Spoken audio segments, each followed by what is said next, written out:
Good morning, students. Today we are going to start fifth poem of your first book, Beehive, A Legend of the Northland.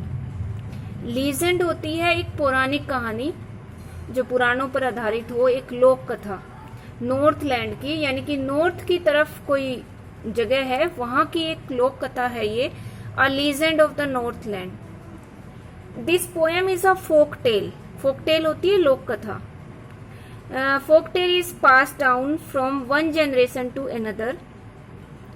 It teaches us a strong moral that we should never be selfish, we should think of others. The poem tells about Saint Peter, who comes one day to a little woman's house to seek a cake. And that day he is feeling very hungry and weak. But the little woman is very selfish, and she does not give him even a small cake. Then Saint Peter curses her that she is not fit to live in human form. He turns her into a woodpecker. We can say that the woman is punished for her greed and selfishness. This poem teaches us that we must not be greedy and selfish. So let's start the poem. This poem narrates the legend of an old lady. ये जो कविता है वो एक old lady के बारे में है, एक बूढ़ी लेडी है जिसकी ये लोक कथा है. Who angered Saint Peter because of her greed. जो अपने लालच के कारण, अपनी ग्रीड के कारण सेंट पीटर को एंगर्ड मीन्स गुस्सा दिला देती है. This poem is a ballad. Ballad means a song narrating a story in small stanzas. Ballad होता है जो एक कहानी बताता है, एक गीत के रूप में होता है ये, और एक कहानी इसमें पूरी बताई जाती है small stanzas के through. Away away in the northland where the hours of the day are few. यानी कि दूर, बहुत दूर, नॉर्थलैंड, नॉर्थ की तरफ. ये जो कहानी है ये नॉर्थ की साइड है, जिसको हम फ्रीजिड जोन कह सकते हैं. Where the hours of the day are few. जहाँ दिन का जो टाइम है, समय है, वो बहुत कम होता है. तो ऐसा फ्रीजिड जोन की तरफ होता है. जो इक्वेटर है वहाँ दिन और रात जो है उनकी ड्यूरेशन लगभग एक समान होती है, और जो टेम्परेट रीजन है वहाँ भी इतना डिफरेंस नहीं होता. पर जो नॉर्थ की साइड जैसे जैसे हम जाते हैं अर्थ के नॉर्थ की तरफ, तो वहाँ पे जो दिन का जो टाइम है वो कम हो जाता है विंटर के time. And the nights are so long in winter.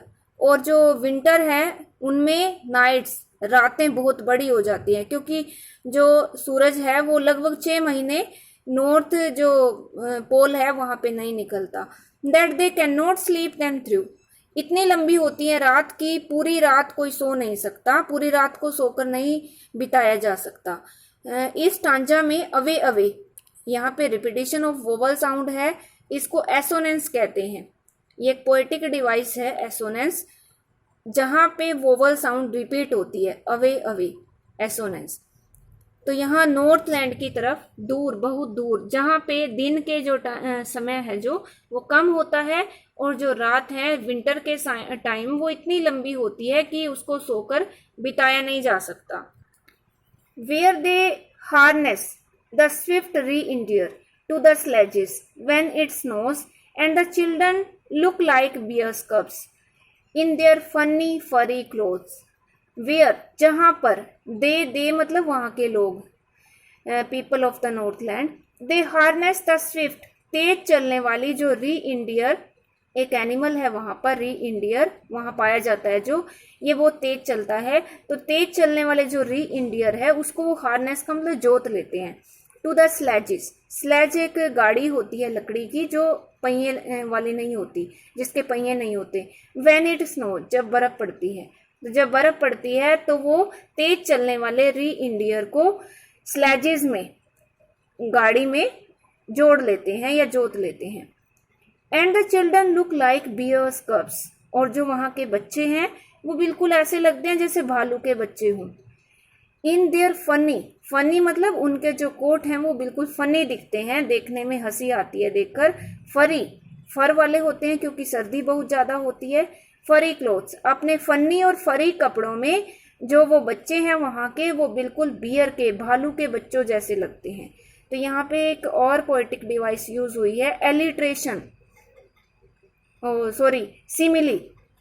Simile जो है वो इसमें यहाँ पे यूज हुआ है वर्ड लाइक, लाइक और एस, ये दो वर्ड इसकी आइडेंटिफिकेशन है सिमिली की।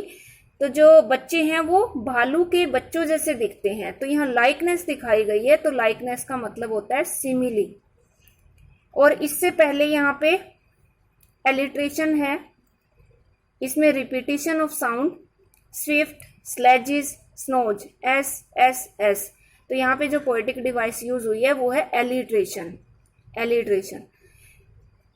दे tell them a curious story, they means parents, them means children, यानी कि पेरेंट्स जो है वो बच्चों को एक बहुत ही क्यूरियस, क्यूरियस जिसको सुन के कोई उत्सुक हो जाए, ऐसी कहानी वो सुनाते हैं अपने बच्चों को जो वहाँ के पेरेंट्स हैं। I don't believe this story, मैं इस कहानी पे विश्वास नहीं करती, नहीं करती, यानी कि जो इस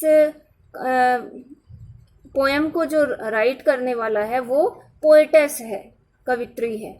I don't believe this true, मैं इसको सच नहीं मानती।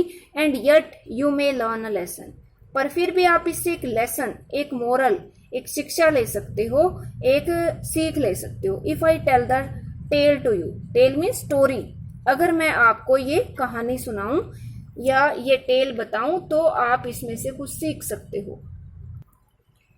Once when the good Saint Peter lived in the world below and walked about it preaching just as he did you know. एक बार जब, गुड मतलब जो अच्छे थे, सेंट पीटर जैसे कोई एक संत होते हैं उनको, उनके लिए यूज किया गया है ये Saint Peter. Lived in the world below, जब वो नीचे धरती पे इस दुनिया में रहते थे Saint Peter. And walked about it, और पूरे धरती पर वो घूमते रहते थे, प्रीचिंग उपदेश देते हुए, प्रीच करते हुए, just as he did you know, जैसा कि आप जानते हो वो किया करते थे। एक बार जब अच्छे जो व्यक्ति थे सेंट पीटर, संत थे, वो इस दुनिया में नीचे धरती पे रहते थे और उपदेश देते हुए, जैसा आप जानते हो, वो घूमते रहते थे। He came to the door of a cottage, वह एक कॉटेज के, कॉटेज मीन्स हट, एक कॉटेज के दरवाजे पर आए। इन ट्रैवलिंग राउंड द अर्थ, पूरी धरती का चक्कर लगाते हुए, पूरी धरती की यात्रा करते हुए। Where a little women was making cakes, जहाँ एक छोटे कद की महिला केक्स बना रही थी। And baking them on the hearth, hearth means oven, oven चूल्हा भी कह सकते हैं इसको, जहाँ पे एक लिटिल वुमेन, एक छोटे से कद की महिला केक बना रही थी और उनको ओवन पे, चूल्हे पे सेक रही थी, बेक कर रही थी। एंड बीइंग फेंट विद फास्टिंग, फास्टिंग मीन्स व्रत रखना, और व्रत रखने के कारण बहुत कमजोर हो गए थे। For the day was almost done, और क्योंकि जो दिन था वो भी लगभग खत्म हो चुका था। He asked her from her store of cakes, he मतलब सेंट पीटर, सेंट पीटर ने उस महिला से कहा कि वो अपने केक्स के स्टोर में से, यानी कि अपने केक के ढेर में से, to give him a single one, उसको केवल एक दे दे, एक केक उसको दे दे सेंट पीटर को। तो उसने उस महिला से कहा। So she made a very little cake, पर इसलिए उसने एक बहुत छोटा केक बनाया। बट एज इट बेकिंग ले, पर जैसे ही उसने इसको बेकिंग के लिए डाला, सेकने के लिए डाला, सी लुक्ड एट इट, तो उस महिला ने उसको देखा। And thought it seemed too large to give away, और उसने सोचा कि ये तो इतना बड़ा है कि इसको दिया नहीं जा सकता, ये देने के लिए तो बहुत बड़ा है। इसलिए उसने क्या किया, फिर वो सोचने लगी उसको देखकर कि ये तो बहुत ही बड़ा दिखाई दे रहा है, इसको मैं दे नहीं सकती। We shall continue this poem for tomorrow.